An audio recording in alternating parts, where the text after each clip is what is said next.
HSL 2024 का ये सवाल है। कहा गया कि selling price of 40 article is equal to cost price of 50 article. ठीक है, हम इसे कैसे बनाएंगे? तो ये नॉर्मल सा सवाल है मेरे भाई, यहाँ पर जहां पर 40 वस्तुओं का क्या हो जाएगा क्रय मूल्य मेरे भाई, विक्रय मूल्य, सॉरी 40 वस्तुओं का विक्रय मूल्य 50 वस्तुओं के क्रय मूल्य के क्या होगा मेरे भाई, यहाँ पर बराबर होगा। ठीक है, selling price of 40 article is equal to cost price of 50 article. तो अगर हम इसको मेरे भाई बराबर करें यहाँ पर, तो हम यहाँ क्या करेंगे, तो हम यहाँ पर ये बोलेंगे सर ये हमारा 4 हो जाएगा, वो 5 हमारा नीचे चला आएगा, यहाँ पर हमारा CP है और यहाँ पर क्या हो जाएगा, SP हो जाएगा। इसका मतलब हमने सामान को खरीदा 4 में है, हमने बेचा कितने में है, 5 में है। तो हमें फायदा हुआ कि नुकसान हुआ, आप मुझे ये बताओ। हमें फायदा हुआ कि नुकसान हुआ, आप बताइए। मिश्रा जी 4 में खरीदे 5 में बेचे, फायदा है कि नुकसान है? फायदा है। और जो भी फायदा है वो हमारा कितने परसेंट का है, बोलेंगे 1 का फायदा है, कितने के ऊपर में, 4 के ऊपर में, इनटू कितना करेंगे सर यहाँ पर 100%, तो कुल मिलाकर के यहाँ पर हो जाएगा 25%। कुल मिलाकर के हो जाएगा 25%। ऑप्शन नंबर ए जो है बिल्कुल सही उत्तर है। लेकिन हम थोड़ा सा इसको मेरे भाई यहाँ पर मॉडिफाई करना चाहेंगे, और अगर इस सवाल को आप इतने कम समय में बना सकते हैं तो हम चाहते हैं आप इससे भी और कम समय में बनाएं। उसके लिए आपको क्या करना होगा, आप यहां देखिए, आप समझिए इस बात को लेकर के। आप दोस्तों यहां पर इन सबको भूल जाइए, ऐसे आप आज के बाद बिल्कुल भी नहीं सवाल को करने वाले। आपको यहां पर ये देखना है कि देखो भाई, जैसे मानो यहां पर ये किसके साथ में है, सेलिंग प्राइस के साथ में, और ये किसके साथ में है, कॉस्ट प्राइस के साथ में। तो जब हम ऐसा लिखते हैं ना, जब हम ऐसा लिखते हैं तो CP के पास में इसका मान चला आता है, SP के पास में इसका मान चला आता है, तो हम उसी को इंटरचेंज कर लेते हैं, हम उसी को आपस में बदला बदली कर लेते हैं। तो अगर हम यहाँ पर काटे तो मेरे भाई ऐसे काट लो यहाँ पे, यानी सेलिंग प्राइस का कीमत 5 रुपया है और कॉस्ट प्राइस का कीमत 4 रुपया है, सीधी सी बात है। तो अगर यहीं से आपको सीधा सीधा प्रॉफिट निकालना है तो बोलेंगे गुरुजी देखिए 4 रुपये का खरीदा हुआ 5 रुपये में बेचा गया, तो 1 का फायदा, कितने के ऊपर में, 4 के ऊपर में, इंटू कितना करोगे, तो इंटू हम यहाँ पर 100 करेंगे, और यहाँ पर आंसर हमारा कितना हो जाएगा, 25%। ऑप्शन नंबर ए आंसर है। 25% हमारा बिल्कुल मेरे भाई यहाँ पर जो है बिल्कुल सही उत्तर होगा, यही हमारा सही आंसर है। आइए चलिए मेरे भाई और भी सवाल आप लोग देखिए। यहाँ पर RPF SI का ये सवाल है, इसी कंसेप्ट पर ये पूछा गया था कि यहाँ पर selling price of 16 book is equal to cost price of इतना। तो सेलिंग प्राइस का मान हमारा कितना होगा बताओ। कॉस्ट प्राइस के पास में जो लगा है वो सेलिंग का मान है, और यहाँ पर ये देखेंगे सेलिंग के पास में जो लगा है वो CP का मान है। कहने का मतलब यहां पर बेचने की कीमत 12 रुपए, खरीदने की कीमत 16 रुपए। अगर हम इनका अनुपात भी चाहते हैं 4 से 4 बार में, 4 से 3 बार में, तो ये कह सकते हैं हमने खरीदा 4 में था, हमने बेचा 3 में है। हमने खरीदा 4 में था, हमने बेचा कितने में है, 3 में है। फायदा है कि नुकसान है, 1 का मेरे भाई नुकसान है। कितने के ऊपर में है, 4 के ऊपर में है, इंटू कितना करेंगे 100%, और 1/4 पूरी दुनिया को पता है कितना होता है, 25% होता है। बात खत्म। ठीक है, समय जाया नहीं करना है पेपर में। मैंने कहा ना कि 1 सेकंड भी बचे तो उसको भी बचाओ, पूरा फायदा उठाओ मेरे भाई यहाँ पर। आज ये चलिए 3 नंबर सवाल यहाँ देखिए जल्दी से, और 3 नंबर सवाल का उत्तर दीजिए मेरे भाई यहाँ पर। चलिए भाई बताइए, जल्दी से बताइए यहाँ पर क्या कहा गया। सेम तरीके से selling price of 25 is equal to cost price of 41। मैंने कहा देखो सेलिंग के पास में जो ये अमानत है ना, ये उसकी नहीं है, ये किसी और की है, यानी ये वैल्यू हमारे कॉस्ट प्राइस की है, यानी क्रय मूल्य की है। और कॉस्ट प्राइस के पास में जो ये अमानत है ना, ये सेलिंग की वैल्यू है, यानी तुमने खरीदा 25 में है और तुमने बेचा 41 में है। 25 का सामान अगर आप 41 में बेचते हैं, फायदा कितने का हुआ मिश्रा जी, 16 का हुआ। सिंपल सी बात है, 25 में खरीद करके 41 में बेचे हैं। यहाँ पर ये आप समझिए, हमने खरीदा कितने में है, 25 में, हमने बेचा कितने में है जी, 41 में। इसका मतलब यहाँ पर हमें प्रॉफिट कितने का हुआ, तो घटा दो तो 16 का हुआ। हमें प्रॉफिट कितने का हुआ, तो 16 का हुआ। यानी अगर हम बात करें तो हमें कितने का फायदा है, तो 16 का फायदा है। और कितने के ऊपर में है भाई, कितने के ऊपर में है बताना, तो 25 के ऊपर में है। 16 का फायदा 25 के ऊपर में, इंटू हम करेंगे तो 100% आ जाएगा। एक लाइन में उड़ा दो मेरे भाई, सिंपल सिंपल।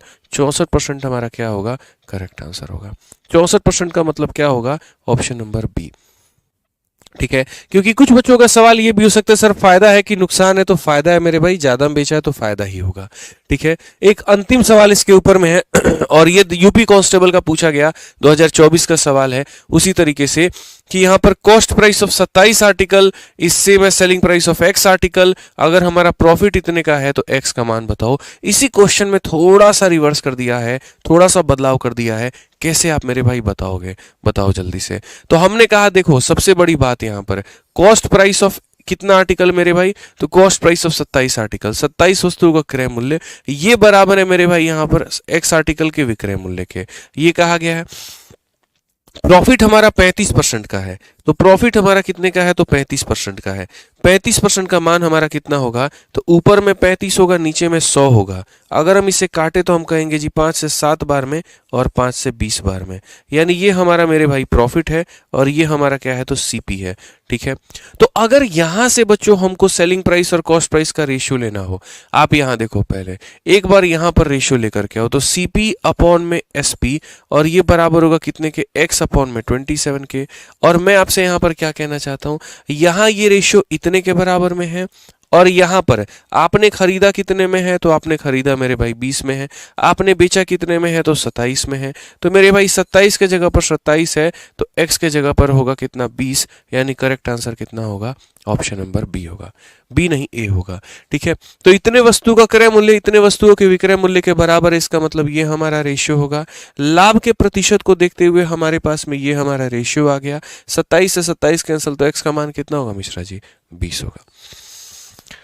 समझ गया बात को आप लोग? यहाँ पे कोई दिक्कत की बात है, कोई परेशानी की बात है, बताइए भाई यहाँ पे। चलिए आ जाइए, नेक्स्ट बात करते हैं। नेक्स्ट यहाँ पर देखते हैं मेरे भाई क्वेश्चन नंबर 5, फेज 12 इसी कंसेप्ट के ऊपर में पूछा गया, क्या कहा गया।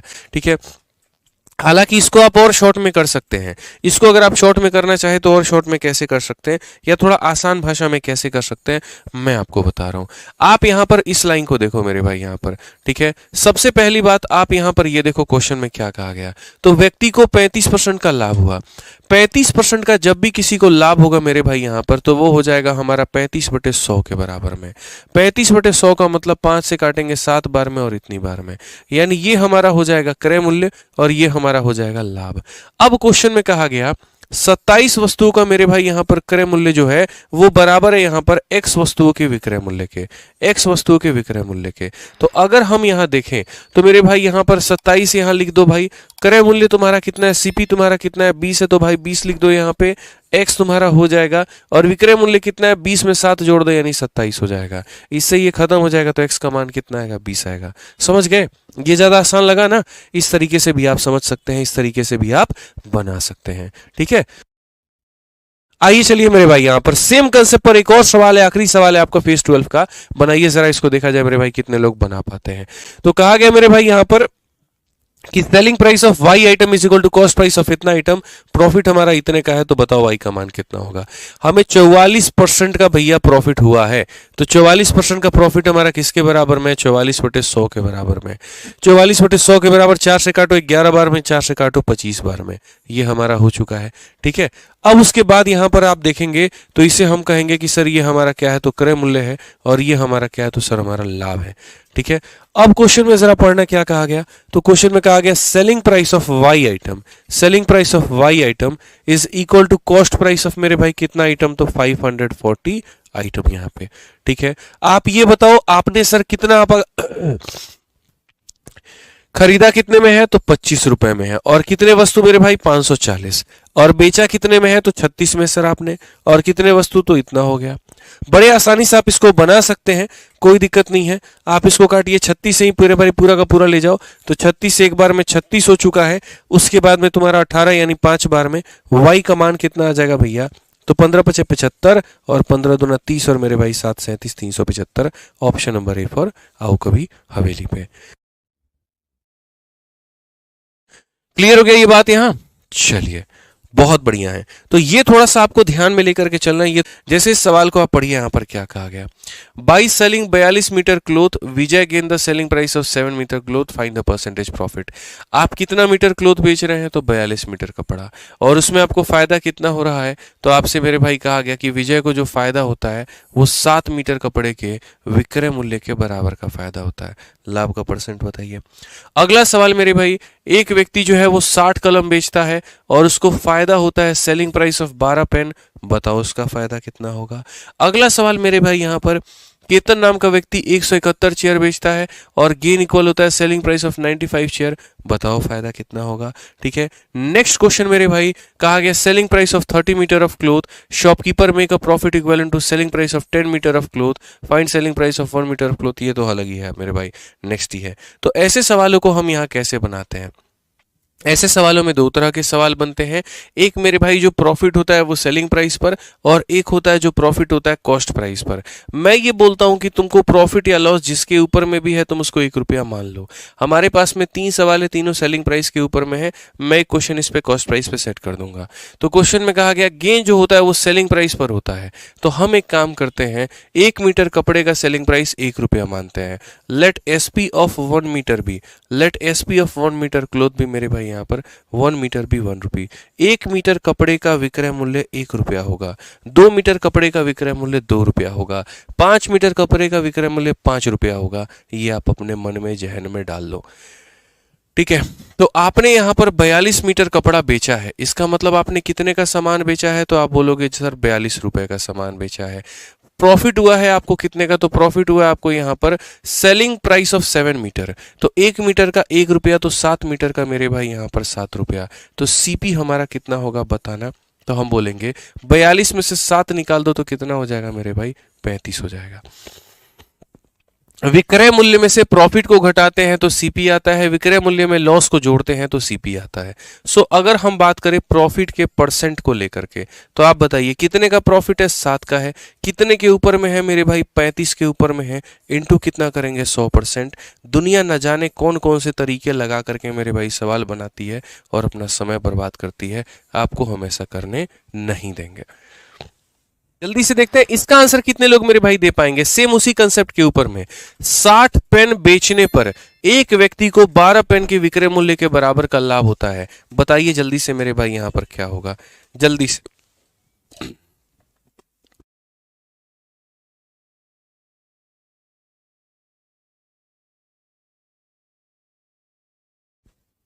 बताओ भाई बताओ। आप यहां पर बोलोगे सर देखिए बहुत ही साधारण सा सवाल है। बहुत ही साधारण का मतलब बहुत ही साधारण। 12 से एक बार में काटिए और 12 से 5 बार में। आप चाहें तो शुरू में रेशियो ले ले, आपके लिए और फायदेमंद है। नहीं भी रेशियो लेकर के बनाएंगे तो नुकसान नहीं होगा। 5 कलमों को बेचकर मैं कहता हूं मान लेते हैं कि selling price of each pen, प्रत्येक पेन का मेरे भाई यहां पर विक्रय मूल्य जो होगा वो हमारे सामने मेरे भाई 1 रुपए होगा। ठीक है, कितने का होगा? 1 रुपए का होगा। 5 कलमों को आपने बेचा है, इसका मतलब आपने कितने का सामान बेचा है? तो 5 रुपए का। और आदमी को 1 कलम के विक्रय मूल्य के बराबर का लाभ हुआ है, तो लाभ भी 1 कलम के बराबर का हुआ है। तो इसका मतलब उसने खरीदा कितने में था? 5 में से 1 घटा दो तो 4 में खरीदा था। अब बताओ प्रॉफिट का परसेंट कितना होगा? 1 का फायदा 4 के ऊपर में इंटू करेंगे 100, और 1/4 मेरे भाई सबको पता है 25% होता है। 1/4 सबको पता है 25% होता है। क्लियर है ये बात? आइए चलिए और सस्ता और छोटा और नॉर्मल सवाल मेरे भाई यहां पर आप देखिए मेरे भाई। 19 से अगर आप काटेंगे तो 9 बार में, 19 से आप काटेंगे तो मेरे भाई 5 बार में। आरपीएफ के पेपर में पूछा गया, रेलवे में पूछा गया कि केतन ने 9 कुर्सियां बेची थी और 5 कुर्सियों के विक्रय मूल्य के बराबर लाभ हुआ था। यानी उसने बेची कितने की मेरे भाई? 9 की। उसको लाभ कितने का हुआ? 5 का। इसका मतलब खरीदा कितने में था? 9 में से 5 घटा दो तो 4 में खरीदा था।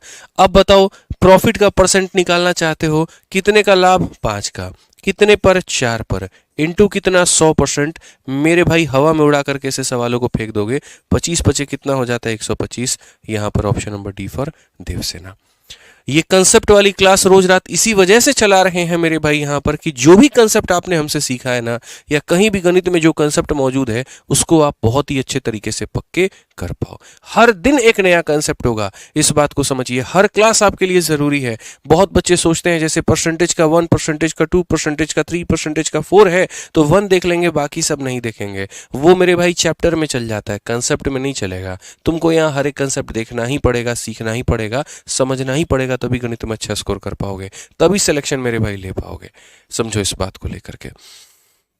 आ जाओ चलो नेक्स्ट क्वेश्चन देखो। 9 नंबर सवाल मेरे भाई यहां पर क्या होगा? 9 नंबर सवाल की अगर हम बात करें क्या होगा, कहा गया जी 30 मीटर कपड़ा बेचने पर एक व्यक्ति प्रॉफिट बनाता है कितने का? तो 10 मीटर के कपड़े के बराबर में। सिर्फ ये लाइन पढ़ो ना यहां पर कि आपने सेल किया 30 मीटर का मेरे भाई, और जो प्रॉफिट हुआ है वो यहां पर हुआ है सेलिंग प्राइस ऑफ मेरे भाई यहां पर 10 मीटर ऑफ क्लोथ। तो अगर मैं यहां पर बात करूं तो 0 से हमारा 0 क्या हो जाएगा? खत्म हो जाएगा। ठीक है, अब आप एक बात बताइए, 1 मीटर कपड़े का विक्रय मूल्य अगर मैं 1 रुपए मानता हूं तो मैंने मेरे भाई 3 मीटर बेचा है, इसका मतलब सेलिंग प्राइस हमारा कितने का होगा, 3 का होगा। उसके बाद में प्रॉफिट हमें कितने का मिला, 1 का मिला है, तो इसका मतलब खरीदा हमने कितने में था, तो खरीदा हमने 2 में था। ये हमारे रेशियोज या यूनिट निकल करके चले आए। अब क्वेश्चन में कहा गया find the selling price of 1 metre of cloth when cost price of 1 metre is इतना। अगर मेरे भाई 2 का मान 480 दिया गया है बाबू, 2 का मान 480 दिया गया है, ये ऐसे समझ लीजिए, ये जो 480 है ये किसकी वैल्यू है, तो बोलोगे सर कॉस्ट प्राइस का है। कॉस्ट प्राइस का है मतलब कितने का मान है, 2 का, और सेलिंग का मान पूछा है मतलब 3 का मान पूछा है। बच्चा बच्चा भी मेरे भाई बता देगा, 24×3 = 72 होता है, 720 हमारा आंसर होगा। समझे कि नहीं मिश्रा जी? कितना आसान था बताइए। 3 रुपए हम बेचे थे, 1 रुपए का फायदा था, मैंने 2 में खरीदे थे, जो दिया था वो 2 का मान था, जो पता करना था वो 3 का मान था। लाभ हानि हो या परसेंटेज हो, एग्जैक्ट मान की आवश्यकता नहीं पड़ती है। ठीक है, बाकी आज के सेशन का पीडीएफ जो है आप अपने टेलीग्राम से डाउनलोड कर लीजिएगा, मैथ्स बाय आदित्य रंजन और एंकर्स गुरुकुल से, और जो कंसेप्ट हमने सिखाया वो जरूर जो है रिवाइज कर लीजिएगा। ठीक है, और कमेंट बॉक्स में आंसर दे दीजिएगा जो सवाल हमने आपको होमवर्क दिया है। मिलते हैं अगले सेशन में, आज के लिए इतना ही। बहुत बहुत धन्यवाद। Thank you.